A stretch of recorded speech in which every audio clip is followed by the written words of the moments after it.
Imagine yourself walking through a historic square in Europe, a place once filled with laughter, music, and the scent of toasted bread in the morning. But now, the shops are closed, the streets are empty, and the only sound left is the wind whistling through abandoned alleyways. What happened? Why are people leaving their own homelands, the very countries once considered dream places to live? This story isn't just about the cost of living, it's about a loss of trust, the exhaustion of living in an aging Europe that's struggling with itself. Today, let's look back at the 10 European countries most people are leaving in 2025, and why this trend should make the whole world stop and think. 10. United Kingdom, a dream fading away. If there was ever a symbol admired around the world, from the elegance of its nobility to the strength of its democracy and thriving economy, it was the UK. But today, the kingdom where the sun never sets is facing a grim reality. More and more people are leaving, and not just for economic reasons. The aftermath of Brexit, a painful divorce. Since officially leaving the EU, the UK has lost part of its strategic economic power. Brexit was painted as a journey to independence, a way to reclaim control, but in reality, supply chains have been disrupted, making goods scarce and prices soar. A shortage of immigrant labor has thrown healthcare, agriculture, and logistics into staffing crises. International companies have pulled out, moving headquarters to Ireland, the Netherlands, or Germany to maintain access to the EU market. Brexit didn't just make business harder, it forced everyday people to pay the price in their daily lives. Skyrocketing housing, crumbling public services. You might earn $3,000 a month and still not be able to live comfortably in London. Average rent in London has hit $2,000, $2,500 a month, an unbelievable number compared to incomes. Meanwhile, the public healthcare system, NHS, once a national pride, is now overwhelmed, understaffed, with waiting times stretching for months. Energy, food, and transport prices are all climbing, pushing even the middle class, the backbone of society, to their breaking point. The common sentiment: I've worked my whole life, paid all my taxes, and now I can't even see my GP, so what kind of Britain am I living in? Tougher immigration policy, but at what cost? Post-Brexit, the UK government promised better border control, but this so-called control is now causing a brain drain. Nurses, doctors, engineers, skilled workers, those who once came to the UK to work, are now choosing Canada, Australia, or the Nordic countries. The economy is losing its young labor force, while the population ages rapidly. And ironically, even though legal immigration is restricted, illegal immigration and crime haven't gone down. Maybe the policies are missing the root of the problem. The middle class, exhausted and uncertain. Once, Britain's middle class was a model. Steady jobs, home ownership, cars, and confidence in the system. But in 2025, that image is fading fast. Young graduates are still living with their parents because they can't afford rent. Those over 40 are taking extra jobs or side hustles just to cover basic living costs. Hope for the future is crumbling, piece by piece. As an outsider looking in, I don't just see a UK in economic crisis, I see a UK in an identity crisis. Once a global icon, a beacon of freedom, rule of law, and urban living standards, now it's a ship without a compass, drifting in a sea of bad decisions, tangled political debates, and a lost generation. Sometimes I wonder, was Brexit not just a retreat from Europe, but a retreat from the British dream itself? And if the people are slowly abandoning that dream, who will be left to wake it up? What do you think? If it were you, would you stay to help rebuild a declining UK? Or would you leave to find a clearer future elsewhere? B9, Germany, a giant growing. Weary. When people think of Germany, they imagine bullet trains, factories running with clockwork precision, and a society where everything is standardized. But in 2025, the European giant is in a concerning state. Offbeat, fatigued, and beginning to lose its people. Slowing growth, higher taxes, stagnant wages. Germany was once the economic backbone of the EU, but now citizens are facing a painful paradox. Income taxes are among the highest in Europe, reaching up to 42% for middle to upper earners. Wages aren't keeping up with inflation. Prices surged post-pandemic, and due to the Ukraine conflict, making money feel increasingly worthless. Energy costs have soared due to a rapid switch to clean energy. While Russia, the main supplier, has cut off its pipelines, Germans work hard, but are feeling drained by the very system they once trusted: housing crisis. Even a small apartment becomes a luxury. In major cities like Berlin, Munich, or Hamburg, rents have jumped over 40% in just 5 years. A small 60-meter apartment downtown can cost over $1,500 per month. Meanwhile, the number of social housing units, Sozialwohnungen, is dropping due to cuts in public investment. Young graduates can't find housing. Some live in cars or share apartments with 3 to 4 others to save costs. Aging population, a society running out of steam. Germany is facing a demographic crisis that few are taking seriously enough. The average age in Germany has passed 45. Decades of low birth rates have caused the labor force to shrink rapidly. Retirees are growing in number, while working citizens are declining. The result: financial burdens falling on the shoulders of the youth. Young people are not just supporting themselves, they're propping up an aging system. Social tensions. Is multiculturalism cracking? Germany was once praised as a model for immigrant integration, but today that model is faltering. Knife attacks and public violence are rising in immigrant-heavy neighborhoods. Underlying tensions between natives, immigrants, Muslims, and Jews are dividing society more than ever. Some Germans feel, "This country is no longer mine." It's a chilling thought, but it reflects a truth that can't be ignored. Companies leaving, talent draining out. It's not just citizens leaving, but companies too.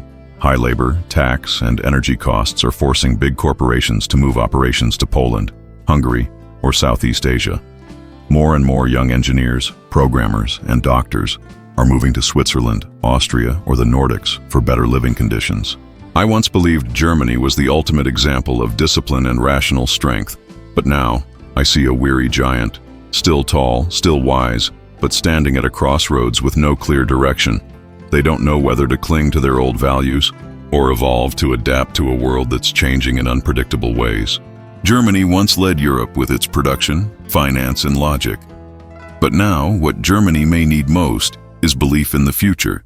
And if the Germans, known for their resilience, are also choosing to leave, then maybe we should ask ourselves, what's really happening in Europe?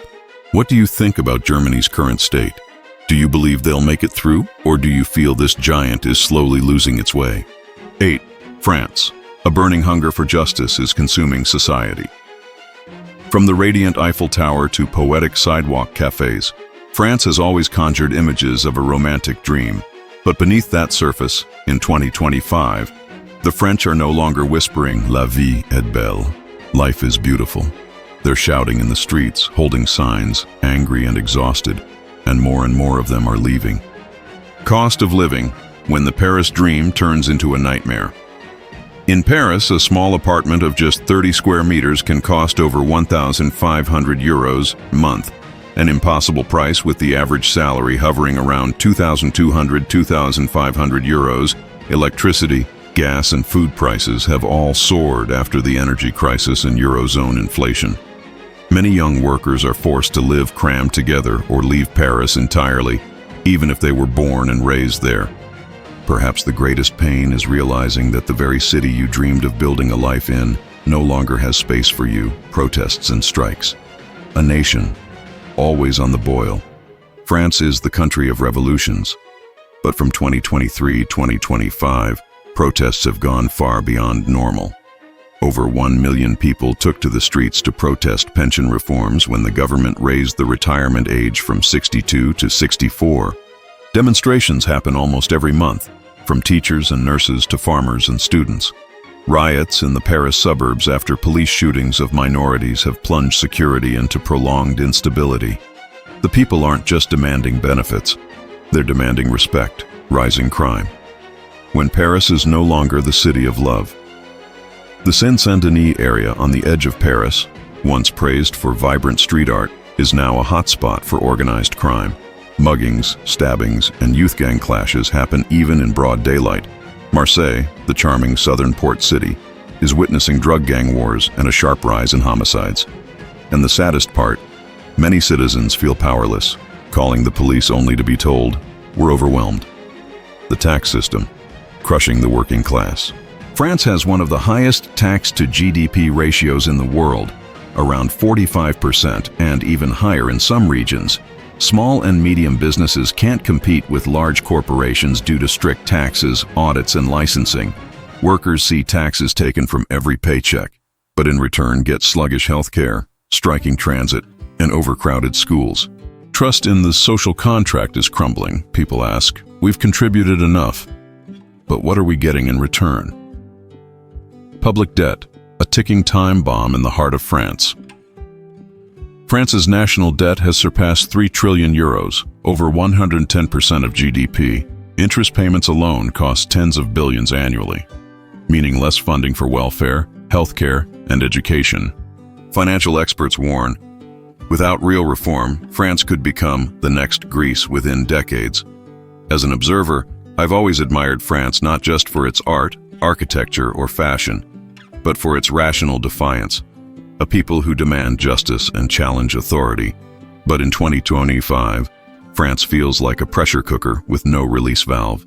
People feel abandoned, systems are overloaded, and leaders speak a language far removed from everyday reality, both figuratively and literally. What worries me most isn't the protests. It's the day the French stop protesting. When they stop believing change is possible, they'll go silent, pack their bags, and leave.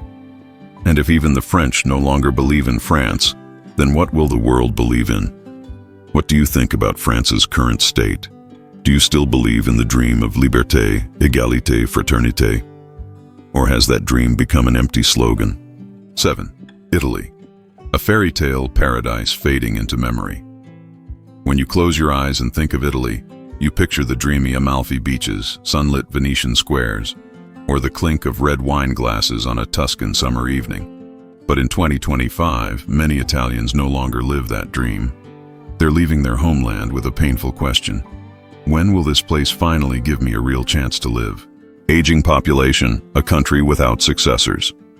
Italy has one of the lowest birth rates in the world, with just about 1.2 children per woman, far below the replacement rate. By 2050, 1 in 3 Italians will be over 65. A challenge not just economically, but culturally. With fewer young people, what will fuel creativity, energy, and progress in the nation? A country without a next generation is a country slowly losing its future, no matter how glorious its past. Youth unemployment, a dream. Delayed Italy's youth unemployment rate, ages 15-24, is now over 22%. Among the highest in the EU, many university graduates can't find work, forced into unrelated jobs, part-time gigs, or relying on their families, an educated generation with no role in the economy. It's crushing the spirit of the whole society. When the youth stop dreaming, the nation stops dreaming. Small businesses dying, a suffocating business environment. Italy has one of the most complex tax and bureaucratic systems in Europe. To open a small shop in Rome, you'll face over 10 administrative steps. Taking 3 to 6 months, thousands of small businesses have gone bankrupt or moved to Eastern Europe, where costs are lower and regulations are simpler. Being your own boss, once a very Italian dream, is now a losing battle against the system itself. Crumbling infrastructure, the collapse is no longer just a metaphor. In 2018, the Morandi Bridge in Genoa collapsed, killing 43 people. Becoming a symbol of neglected public investment, public transportation in cities like Naples and Palermo is in serious decline. With faulty subways and aging buses, many southern highways remain unrepaired even after 10 years of damage. A nation with thousands of years of civilization, yet its infrastructure is falling apart day by day. Tourism can't save the people. Italy welcomes over 65 million tourists annually, ranking among the top in the world. But here's the paradox.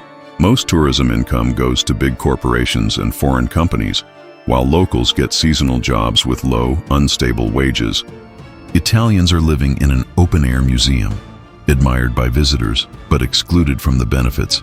I've always seen Italy as a symbol of elegance, of beauty infused into every wooden chair, every street corner, every moss-covered wall. But in 2025, that beauty feels like a sadness, because it reminds us of a time that's gone, not a future to come. I feel like Italy is an ancient palace crumbling from within, not from losing glory, but from a lack of caretakers. Young people are leaving because they can't bear a country where you can have a university degree but not a job in your field, where you can see grand heritage but find no place for yourself. And if a people must choose between love for their homeland and survival, it's heartbreaking to say more and more are choosing the latter. How about you? If you were a young person in Italy or any declining nation, would you stay and fight for something better, or leave to keep hope alive? 6. Spain. When tourism swallows its own people. Spain was once the place people came to find joy in life, with fiery flamenco dances, long lunches that stretched into the afternoon, and endless golden beaches.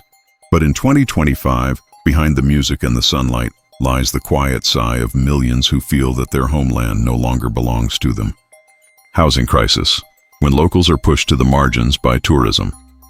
In Barcelona and Madrid, rental prices have risen more than 50% in less than a decade. Why? The explosion of Airbnb and other short-term rental platforms has turned thousands of homes once meant for locals into vacation properties. Young people can't afford to live near their workplaces, and families are being forced out of the neighborhoods they grew up in just because rent has become unaffordable. The irony? You grow up on a street and then have to leave because a tourist is willing to pay twice what you did. Labor market. Even higher education can't guarantee a job. Spain currently has the highest unemployment rate in Western Europe, hovering around 12%. Even worse, youth unemployment is near 28%, meaning 1 in every 4 people under 25 has no job. Many college and even master's graduates are working seasonal gigs, low-paying jobs, or short-term contracts, with no hope of buying a home, starting a family, or building wealth. A whole generation trapped in a failed dream, surviving on 3-month contracts and a fragile hope that next month will be better. Political instability. A nation divided from within. The Catalonia independence issue remains an open wound. The 2017 referendum to separate from Spain was crushed by police and courts, but the tension never truly went away. Government corruption scandals and declining trust in public institutions have left citizens, especially young people, feeling betrayed. Protests, strikes, and demonstrations happen regularly, from teachers and healthcare workers to truckers and farmers. Nothing is more dangerous than a nation losing its people's trust. Because when that happens, citizens stop building and start walking away. Reverse migration. Spaniards looking for futures abroad. More and more young Spaniards are migrating to Germany, the Netherlands, or Nordic countries to work, study, or simply start over. Spain used to be the dream destination for immigrants. Now, Spaniards are the ones lining up for visas. This isn't just labor movement, it's collective disillusionment, a silent declaration that we no longer believe in the place we were born.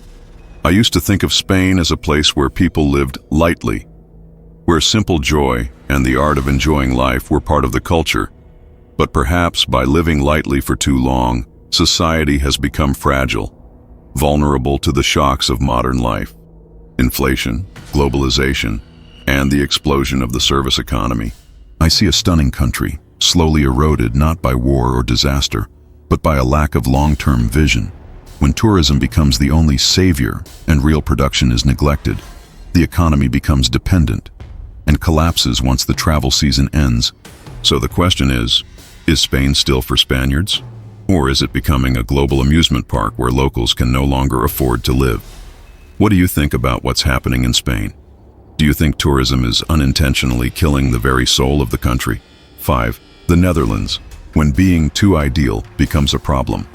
The Netherlands, land of windmills, charming canals, and bikes cruising through springtime tulips, was once hailed as one of the most livable countries in the world.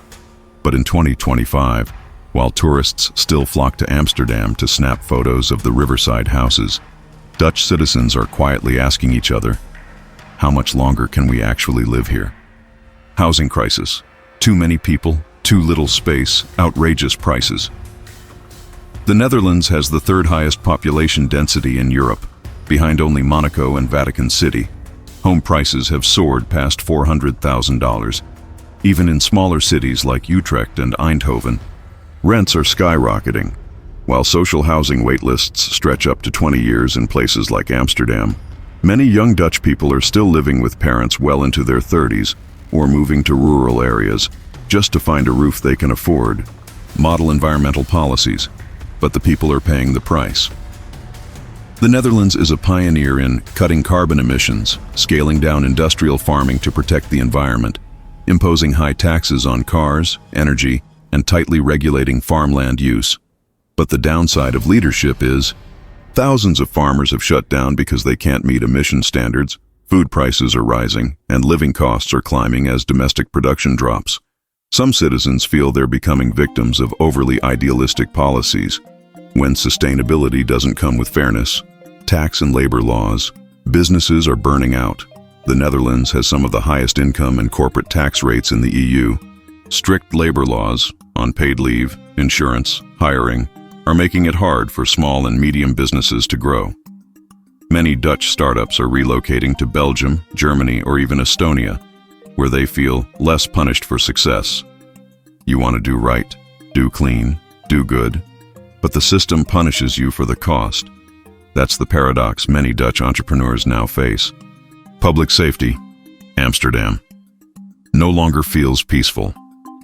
Drug trafficking and cross-border organized crime are turning the Netherlands into a new European hotspot. Shocking incidents, shootings and bombings targeting journalists, lawyers, and justice officials have rattled the public. People are asking, how can such a civilized country make me feel unsafe? When beautiful canals become backdrops for criminal executions, beauty becomes nothing more than a photo backdrop. I've always seen the Netherlands as a shining example of how a society can live green, live civilized, live modern. But maybe by being too ideal, the country has fallen into a trap few saw coming. The trap of perfect policies that don't work in real life. When everything is programmed to be just right, the system becomes rigid, and people start to feel like they live in a machine, not a nation. I don't deny the Netherlands' efforts toward sustainability, but if those efforts push people out of cities, kill business motivation, and turn ordinary citizens into victims of a good system, then maybe what we need isn't more idealism, but more humanity. And if even the Netherlands, a leader in progress, is making its people want to leave, can the rest of Europe really afford to stay complacent? What do you think about the situation in the Netherlands? A model country. But is it sacrificing its people to maintain a perfect image? 4. Sweden. From safe haven to everyday fear. If there was ever a country seen as a true European paradise, it was Sweden. Free education, universal healthcare, a democratic and just society, and a high standard of living. But in 2025, something has changed. In cities like Stockholm, Malmö, and Gothenburg, people no longer feel safe the way they once did. And for many Swedes, the Nordic dream is starting to fall apart. Organized crime, guns, gangs, and growing violence. Sweden is now one of the countries with the highest rates of gun violence in Western Europe. In 2023 alone, there were over 300 explosions and more than 60 murders linked to criminal gangs. A staggering number for a nation of just 10 million people. Clashes between immigrant gangs are turning some neighborhoods into red zones, where even the police are hesitant to enter. When you hear gunfire instead of music in the park, you know paradise has been lost. Housing prices and crisis, a quiet injustice. The average home price in Stockholm has exceeded $500,000, an unthinkable amount for young people or recent graduates. The waitlist for social housing can stretch up to 20 years. Young people are forced to live far from the city, share flats with strangers, or move back in with their parents well into their 30s. And that creates a quiet frustration when you live in one of the wealthiest nations in the world, yet still can't afford a decent place to live. Overloaded public health care, high taxes, but months of waiting. Sweden's healthcare system was once a global model, but is now struggling with staff shortages and budget limitations. Wait times to see a specialist can stretch 2 to 4 months, even for serious conditions. Many citizens are turning to private insurance or even medical travel to Finland or Poland for quicker treatment. They're paying high taxes, but no longer feel it's worth it. Harsh climate, long, dark winters, taking a mental toll. Swedish winters are long, freezing, and in many regions offer just a few hours of daylight. Seasonal affective disorder, SAD, is rising, especially among the youth and immigrant communities. The cold outside is tough, but the colder, more frightening part is the sense of isolation and emotional fatigue that never quite ends. Some people say, "I'm not leaving Sweden because I'm poor. I'm leaving because I can't handle the cold inside my heart anymore." As an observer, I once saw Sweden as the symbol of an ideal society, where no one is left behind, where children are cared for, the elderly are respected, and everyone lives with dignity. But in 2025, that image is fading. Perhaps the problem isn't the welfare model itself, but that it hasn't adapted quickly enough to a world that has changed too much. Immigration happened too fast, but the system wasn't flexible enough to integrate people effectively. Crime rose in the very neighborhoods that were overlooked. Healthcare, education, housing, security all stretched thin without being restructured. And citizens, once proud of the state they helped build, are beginning to feel abandoned by it. And when Swedes, known for their patience, order, and trust in systems, start to leave, we should all pay attention. What do you think is happening in Sweden? Can a model country survive if it forgets about the very people it was built to serve? 3. Poland, economic growth, but losing its people. Poland is a post-communist success story. From a poor Eastern European country scarred by the 20th century, it rose to become one of the fastest-growing economies in Europe. But in 2025, beneath the beautiful GDP numbers, millions of Poles have already left, or are planning to, because they've realized growth doesn't always mean a better life. Low wages, still in Western Europe's shadow. The average salary in Poland is around $1,300 a month, only about a third of what workers earn in Germany or the Netherlands. Meanwhile, housing, food, and services are no longer cheap like before. Even well-educated young people find themselves trapped in a cycle of low wages, high expenses, and zero savings. Poland is a car racing at full speed, but its people can't feel the wind on their face because they're sitting in the back seat, not behind the wheel. Skyrocketing housing costs. The dream of owning a home slips away. In less than a decade, apartment prices in Warsaw, Krakow, and Wrocław have jumped by up to 80%. While wages have risen slightly, property prices have outpaced what most young people can afford. Many now take out 25, 30-year mortgages or live with their parents until age 35, 40. The painful truth is, Poles aren't leaving because they don't love their homeland, but because they can't afford to stay. Brain drain. Knowledge is packed in a suitcase. Since joining the EU in 2004, over 2 million Poles have migrated to Germany, the UK, Ireland, and Scandinavia. Most are young, educated, English-speaking, and degree-holding. The very people who should be the country's backbone. The result? A shortage of skilled labor, rapidly aging population, and rural towns that are nearly empty. If a country loses the generation that's learning, working, loving, and hoping, who's left to build its future? Polarized politics. A society split in two. Poland is deeply divided over culture, religion, politics, and civil rights. One side is conservative, supporting the church, tradition, and central authority. The other side is progressive, backing the EU, LGBTQ rights, press freedom, and judicial independence. This battle isn't just on the news, it's happening at the dinner table, between parents and children. When a society no longer speaks a common language, young people often choose to leave instead of fight freedom, law, and the fear of turning back time. Many young Poles feel their country is regressing. Censoring media, limiting women's rights, politicizing courts. Mass protests against abortion bans and education policies have brought hundreds of thousands to the streets, but many, afterward, simply go quiet and quietly apply for visas abroad.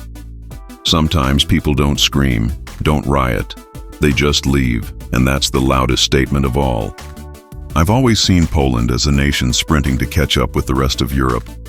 But maybe, in the rush, it forgot that people need time to rest, to live a life that's not just about survival, but about dignity. A country can't be proud of high GDP if its young people are leaving to find a life where they feel truly human. Poland is getting stronger, but it risks becoming a hollow giant, not because it lacks skyscrapers, but because it lacks people willing to stay and build. And what about you?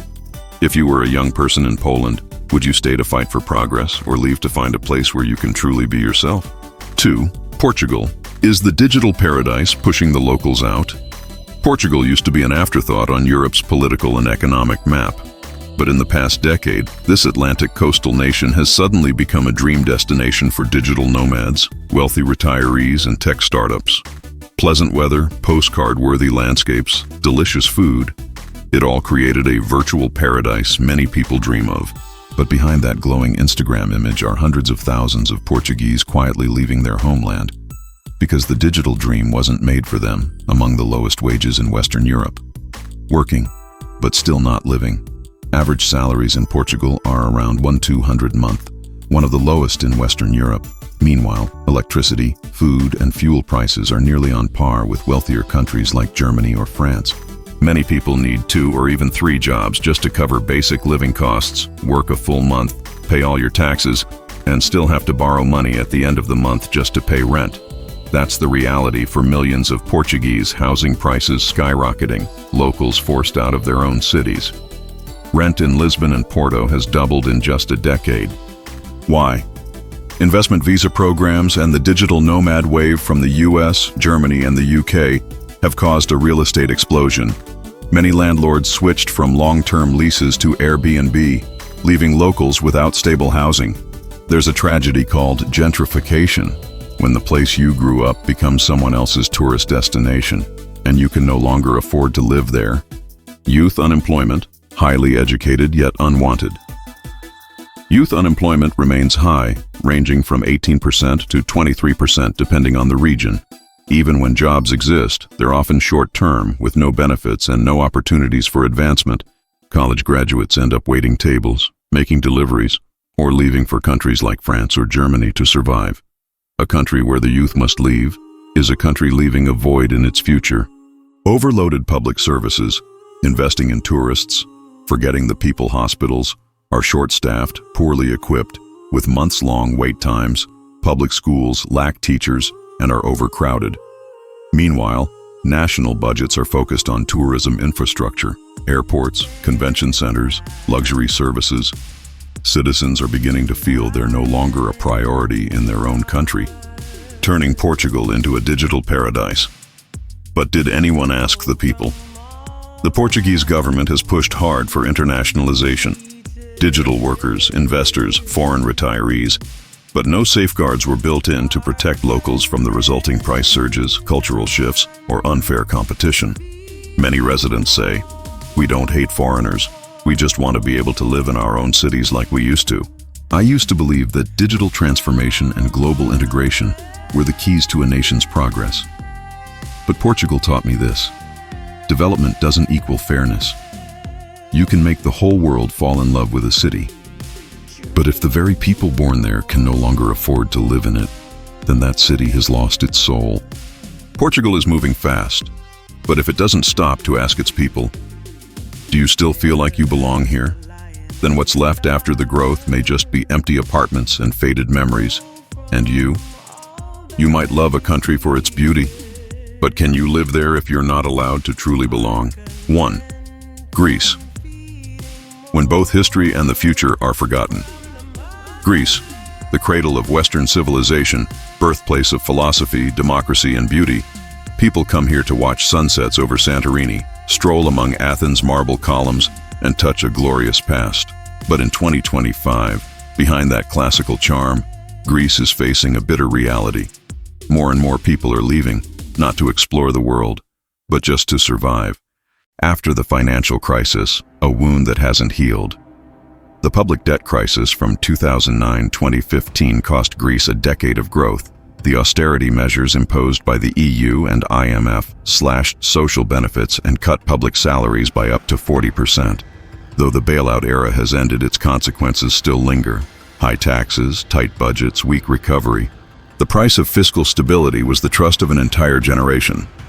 Sacrificed to balance spreadsheets, low income, high taxes, the vicious cycle of exhaustion. The average salary in Greece is around $100 a month, while income tax, VAT, and Social Security contributions eat up nearly 50% of that. With rising living costs, many feel they're working a lifetime just to scrape by, with no hope of moving forward. Small businesses are drowning in tax debt, constant audits, and zero support from the state. When you work 8 hours a day, 6 days a week, and still can't live, that's no longer life. High unemployment, especially among youth. Youth unemployment hovers between 25% and 30%, among the highest in Europe. Many college grads end up working in unrelated fields with low wages and no job security. Result? Over 500,000 Greeks, mostly young, well-educated citizens, have left the country in the past 10 years. Greece is quietly losing the very generation that could rebuild it. Public healthcare system slowly collapsing. After the crisis, many public hospitals lack medicine, equipment, and doctors. Patients wait for months just to see a specialist. Even those who can barely afford it are turning to private care because they've lost faith in the public system. Climate change. Even nature is turning its back. Record-breaking heat waves, wildfires, and droughts are becoming more frequent. Northern and eastern farming regions are losing their ability to produce due to extreme weather. Rural families are abandoning traditional work, moving to cities, or leaving the country altogether. When nature no longer feeds people, even if their ancestors lived there for centuries, they will leave. I don't see Greece only as a country. I see it as a living symbol of the rise and fall of civilizations. But the most painful thing isn't the crumbling marble columns. It's the young people carrying Greece's hope and knowledge quietly disappearing elsewhere. A country can be beautiful, historic, famous, but if it can't support its own people, who's left to protect that beauty? I believe Greece has no shortage of willpower, but willpower cannot survive without opportunity and hope. And if over 500,000 people have already left in silence, maybe it's time the world stopped admiring Greece and started listening to it. And what about you? You can love history, love beauty, but if there's no future in sight, what would you choose? People don't leave their homeland because they lack patriotism. They leave because they've lost faith that they can live, survive, and hope on the very soil their ancestors left behind. So here's my question to you. If you lived in a country growing more expensive, unstable, and hopeless, would you stay and fight or leave to save yourself? Share your answer in the comments, and don't forget to hit subscribe so you won't miss more raw, honest insights about a world that's changing every single day.